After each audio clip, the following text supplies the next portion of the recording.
কবি নহয় মই, কবি নহয় মই, মই কবি নহয়। কাৰণ মই কোনো বা পাবলৈ নতুবা মানুহৰ প্ৰশংসা পাবলৈ কবিতা লিখা নাই।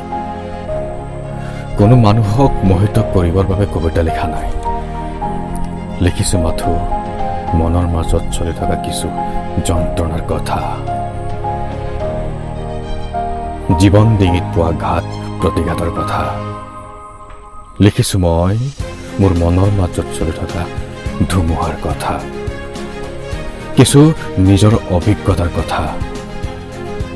নাই মোৰ কোনো আক্ষেপ, নকৰোঁ অপেক্ষা, নকৰোঁ অভিমান। মাথো নেহাই নমক, নকৰিবা নিন্দা, নুবুজিবা ভুল। কাৰণ কবি নহয় মই, লিখিব নাজানো মই প্ৰেমৰ কবিতা।